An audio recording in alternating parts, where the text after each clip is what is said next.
5 News at Noon starts now. The Department of Justice interviews Epstein associate Ghislaine Maxwell for a second day. Reaction from the president and what he's saying today about Fed Chair Jerome Powell. And the Grape Festival returns to Altus with food, music, of course, plenty of wine. What you can expect from this year's celebration. Thank you for joining us for your 5 News at Noon. I'm Morgan Wrigley, joined here by meteorologist Danny Cassidy. You got to go out to Altus recently. Yes. And I think we're going to see some of that later today on Around the Corner. I'm going to get to go today. Yes. It's going to be hot. Yes, it's going to be hot and humid. Nothing that's really been abnormal for this time of year, but nonetheless, still pretty gross out there, I must say. That's one way to put it. And here's a live look out in Fort Smith. 93 degrees with that dew point. It's 76. That'll bite. It feels like already at 105, and we're only at noon. Now, usually the dew point will dip a little bit later in the afternoon. We get to the peak heating, and that temperature will rise, so it'll kind of cancel each other out. But still, we're at 105 right now in Fort Smith. In some areas, already close to 110. Clarksville close to 110. Triple digits area-wide into portions of the River Valley, and even northwest Arkansas in the upper 90s, and the 101 there in Eureka Springs. So it is quite warm out there. As I mentioned, usually as we get into the later afternoons, that dew point will drop a little bit, so it'll stay pretty stagnant, but still some areas in northwest Arkansas could approach 105 and stay in the triple digits as we head through the evening hours. River Valley, same thing. I do think some areas could approach 110, and if that dew point continues to drop, maybe a little bit lower, but I think 105 to 110 is basically to be area-wide for the River Valley later today. So for this upcoming weekend, while technically not as warm, it's still going to be quite muggy. High temperatures for northwest Arkansas only in the low 90s. Only. And then for the River Valley, they're in the mid 90s. However, again, with the humidity, dew points maybe getting close to 80 in some spots, it's still going to feel pretty warm nonetheless. So we'll talk more about this weekend forecast, the Altus Grape Festival forecast, and maybe a little bit of a change for the start of August coming up in just a little bit. Well, the Grape Fest begins in Altus tonight.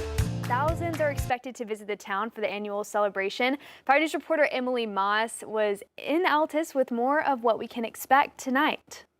Altus is setting up for its 42nd annual Grape Fest with a traditional grape stop, a petting zoo, and more, all planned for this year. The planning begins in the winter. The town's population is typically less than 1,000, but they'll more than double that in visitors this weekend as they celebrate the grape through the fruit and even the wine. James Dallin with Dallin Vineyard says that this event is always his favorite part of the year. It's kind of a labor of love. You know, we've got a small group that puts this on. Per capita for Altus, we quadruple easily. A lot of people come through and they appreciate the grapes with us, you know, and the wine. There's wine tastings. It's just something for everybody. Now, obviously, we know it's going to be pretty hot out here, so Dom recommends that you bring fans, water, and find cool shaded areas to cool yourself down from the heat. But don't worry, as you can see behind me here, the stage is set up for that famous grape stop. So make sure you tune in tonight to cheer on your favorite 5 News crew members as they battle it out. My money is on Scott. In Altus, covering news where you live, Emily Moss, 5 News. Okay, Emily, we'll see about that. You'll have to tune in tonight.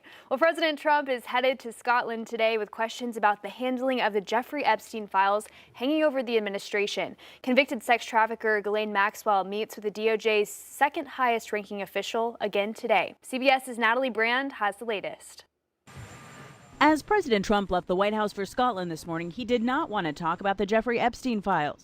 People should really focus on how well the country's doing. As his DOJ interviews Epstein co-conspirator Ghislaine Maxwell for a second day. Would you consider a pardon or a commutation for Ghislaine Maxwell if she's cooperating? It's something I haven't thought about. The meetings with Deputy Attorney General Todd Blanche are taking place in Tallahassee, Florida, where Maxwell is serving time for her conviction of luring and grooming teenage girls for sexual abuse. Attorney David Marcus says he's hoping for another productive day. You know, we're grateful for this opportunity to finally be able to say what really happened, and that's what we're going to do yesterday and today. The new interview with Maxwell comes as the administration is facing continued pressure, including by even some members of the president's own party, to release more information related to the case. We want full transparency. We want everybody who was involved in any way with the Epstein evils, let's call it what it was, to be brought to justice. President Trump this week has tried to change the subject, even making a rare trip Thursday to the Federal Reserve's headquarters as the administration has raised questions about the cost of its ongoing renovations. So the 2.7 is now 3.1. I'm not aware of that. Despite squabbling over numbers, President Trump said he had a good meeting with Fed Chair Jerome Powell. I think he's going to start recommending lower rates. The president also reiterated Thursday that he does not plan to fire Powell. Natalie Brand, CBS News, the White House. Another setback in ceasefire talks between Israel and Hamas. Israel and the U.S. have recalled negotiators from Gaza, accusing Hamas of not acting in good faith. President Donald Trump's special envoy, Steve Witkoff, said in a statement they'll consider other ways to bring the hostages home and create a more stable environment in Gaza. Meanwhile, Hamas wrote in part that they have behaved with high responsibility to conclude a ceasefire deal.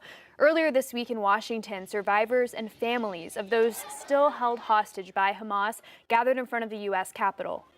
Fighting puts the lives of the hostages at risk every single second. This comes as concern swells for the growing humanitarian crisis in Gaza. Dozens of people have reportedly starved to death in the region over the last few weeks, according to the Hamas-run Ministry of Health. Well, meanwhile, the French president announced Thursday the country will recognize Palestine as a state, the first G7 nation to do so. Israel and the U.S. have criticized the plan, with Secretary of State Marco Rubio calling it a reckless decision that only serves Hamas propaganda.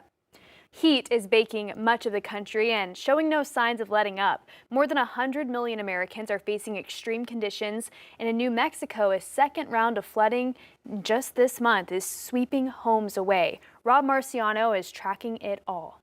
Flash floods again ravaging New Mexico, sending this home floating downriver Thursday in Ruidoso, southeast of Albuquerque.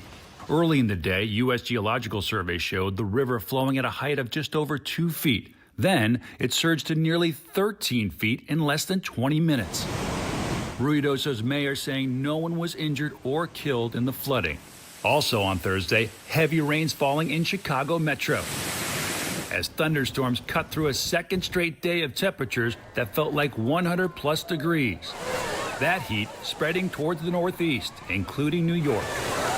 We found folks already cooling off at the public pool in Central Park ahead of today's triple-digit heat index. In the water as much as possible when we're not out in the water, running that AC.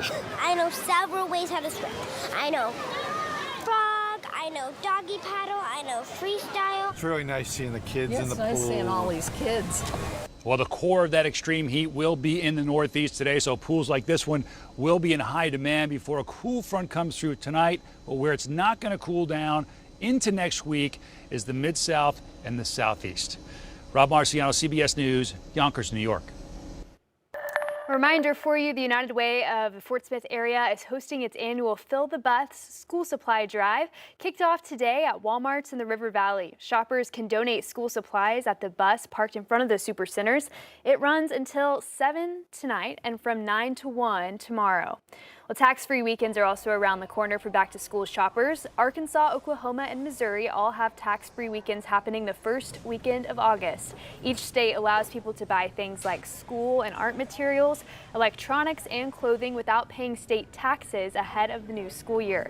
And to find out which items qualify for sales tax exemptions in Arkansas and the surrounding states, just text the word tax to that number right there on your screen, 479-785-5000, and it'll take you straight to our website for everything that you need to know. Well, check this out. Little Rock Police are integrating modern technology to boost response times and keep officers safe. The department is using federal grant money to expand its drone program. Catherine Rowley shows us how officers are already using this technology in the field. As technology evolves, so do the ways that law enforcement can use it when it comes to a crime scene or searching for a missing person. And the drones that the Little Rock Police Department uses can be in the air from anywhere from 1 minute to 3 once they arrive on the scene. Helps us patrol in events like, say, somebody flees from a vehicle. We can deploy a drone, we can help search that area for that suspect. We can help with missing people, say a child leaves the house, they can't find the child, we can deploy a drone in the area, help search for that child. Documentation, documenting crime scenes. LRPD can also use the drones for informational purposes. James Phillip, a sergeant with LRPD, says that the department has already started to use the drones to gather information before units have to be sent out. And so far we've been able to deploy in scenes where like a suspect might have a gun, they're hiding in the woods, we deploy in that area. We helped other agencies look for suspects who were wanted. With the 6 drones and 6 drone pilots that are available to the department, it took some time to get the officers licensed with the FAA and learn the software that would later be helpful for the department. Get the software so we can actually save that video, we can stream it, we can see it real time. So not only can the drone operator see it, but us as a supervisor, we can pull that up and stream it as they're deploying that drone. So as technology expands, so will the capacity that law enforcement can use. I think as it becomes more familiar, you're going to see more drones in the field. So with this program, it's designed to saturate one district of Little Rock with drones to see how they can be helpful if you saturate one area with a lot of drones. And I think we're going to see that expand as we continue using this technology.